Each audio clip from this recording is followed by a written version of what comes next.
Assalamualaikum warahmatullahi wabarakatuh. Salam sejahtera bagi kita semua. Yang terhormat Ibu Sri Kusjaniatun selaku dosen pengampu mata kuliah Public Speaking kelas EMA dan teman-teman sekalian. Perkenalkan, nama saya Akil Adiansyah Putra. Izinkan saya untuk menjelaskan topik pembahasan naskah pidato saya pada saat ini, yaitu dengan judul Di Balik Asap Manis, Fakta Gelap Rokok Elektrik.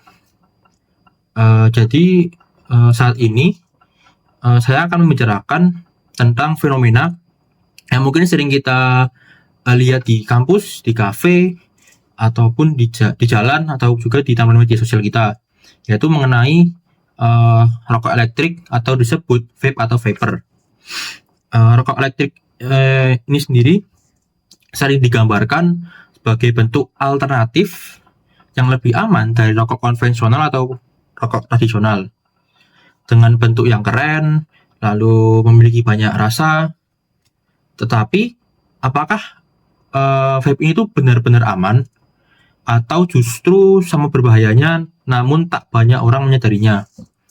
Pertama-tama kita mulai dari sejarah rokok elektrik itu sendiri, yang berawal dari ide yang tampaknya positif yang dimulai pada tahun 2003. Ada seseorang bernama Hoechlin dari China itu memperkenalkan versi komersial dari rokok elektrik sebagai alternatif bagi perokok. Namun secara sejarah atau sejarahnya sendiri itu panjang. Ide tentang penguapan nikotin itu sudah tercatat sejak tahun 1920 sampai 1930-an. Lalu ketika teknologi baterai, cairan dan pemasaran bertemu, produk ini itu meledak di pasaran. Secara sederhananya, dengan teknologi yang memungkinkan, pasar yang menerima, dan juga industri yang terus berevolusi, produk ini tuh bagi banyak pihak itu mudah untuk dijual dan dipasarkan, terutama ke generasi muda. Lalu selanjutnya, apa saja sih zat yang ada dalam vape itu sendiri atau rokok elektrik? Kebanyakan cairan vape itu mengandung nikotin yang merupakan zat yang membuat kecanduan, sama seperti rokok konvensional. Lalu ada pelarut seperti propilen glikol atau disebut gliserin, serta perisa dan bahan kimia lainnya. Ketika cairan tersebut itu dipanaskan, campuran ini tuh akan menjadi aerosol yang bukan hanya sekedar uap air yang seperti yang diklaim produsen. Melalui penelitian dan juga WHO itu menyatakan aerosol itu bisa berisi logam berat, zat pengiritasi, dan beberapa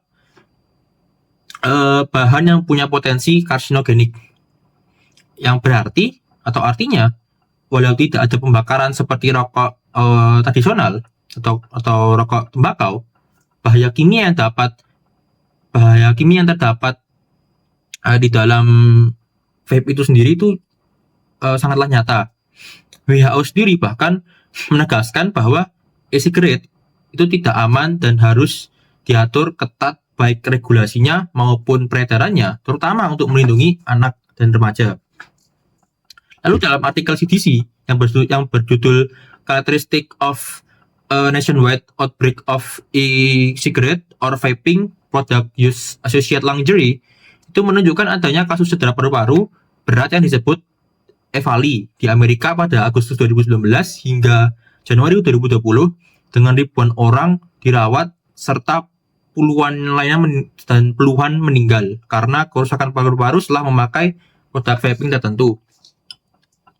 Pemeriksaan laboratorium itu menemukan bahwa adanya vitamin E asetat yang ada dalam beberapa cairan THC yang berasal dari pasar gelap, yang dimana itu merupakan salah satu bahan yang terkait erat dengan kasus ini.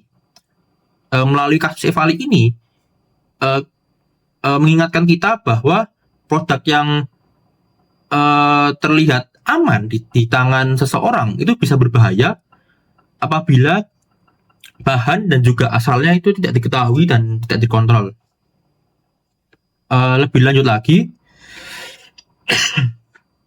banyak studi menunjukkan bahwa remaja yang mulai vaping itu memiliki kemungkinan tinggi ataupun kemungkinan yang bilang lebih tinggi untuk mencoba rokok konvensional di kemudian hari. Yang berarti vape ini itu bisa menjadi pintu masuk ke kecanduan nikotin, bukan menjadi jalan keluar dari rokok itu sendiri. Di samping itu, yang kita tahu bahwa otak remaja yang masih berkembang itu lebih rentan terhadap efek nikotin yang berpotensi mengganggu konsentrasi, memori, dan juga kontrol emosi. Jadi, bila seseorang seperti teman, saudara, adik, ataupun orang lain itu berpikir bahwa menggunakan vape untuk cuma coba-coba, ingatlah bahwa efek yang terdapat di dalamnya itu berjangka panjang. Lalu bagaimana sih dengan situasi pasarnya di dunia, khususnya di Asia Tenggara itu sendiri? Negara-negara seperti Indonesia itu punya pasar vape yang besar karena jumlah orang dewasa yang banyak dan juga tingkat yang merokok pun juga tinggi. Laporan pasar itu menunjukkan bahwa regulasi mulai ketat pada beberapa negara seperti Singapura, Thailand, Vietnam, Kamboja, dan juga Brunei yang mulai melarang penggunaan vape itu sendiri, baik dari dalam negeri ataupun orang yang masuk ke negerinya. Tetapi penegakan dan juga penerapannya itu sendiri di lapangan masih belum sempurna, terutama di penjualan daringnya. Ketika regulasinya lemah, produknya ilegal, dan juga pemasaran ke anak mudanya itu mudah menyebar, itu menjadikannya susah untuk dikendalikan. Meskipun pemerintah itu sendiri mencoba untuk mengendalikannya, tetapi tantangan nyatanya yang terjadi saat ini itu industri dan juga pasarnya berubah sangat cepat, sedangkan pengawasannya itu seringkali terlambat atau lebih lambat daripada penyebaran tadi itu. Sekarang apa sih yang bisa kita lakukan sebagai anak muda nih dan sering melihat teman kita vaping atau menggunakan rokok elektrik? Yang pertama, jangan anggap vape itu barang yang aman.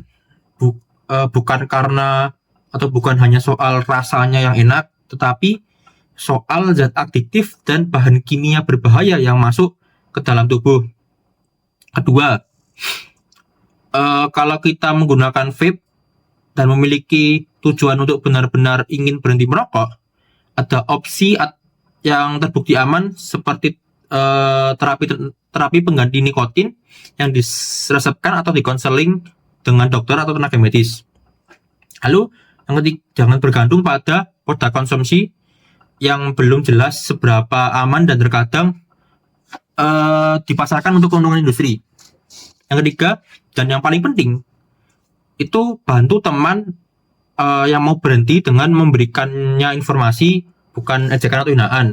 Dengan dukungan dari kita, walaupun kecil dan berdampak, itu dapat berdampak efektif dan juga positif bagi orang lain. Sebagai penutup, meskipun rokok elektrik itu sendiri mungkin terlihat modern dan juga tidak dramatis seperti rokok konvensional, tapi bahaya yang ditimbulkannya itu nyata dan sering kali disamarkan lewat pemasaran lifestyle atau gaya hidup. Kita itu berhak tahu fakta, lalu membuat pilihan cerdas dan menjaga teman-teman kita agar tidak menjadi generasi baru yang kecanduan. Lalu kalau kita bisa menyebarkan informasi ini dengan cara yang jujur dan juga ramah, mungkin kita bisa menyelamatkan seseorang dari kecanduan yang susah untuk dihentikan. Terima kasih atas perhatian Bapak, Ibu, atau rekan-rekan sekalian. Sekian dari saya, kurang lebihnya mohon maaf. Wassalamualaikum warahmatullahi wabarakatuh.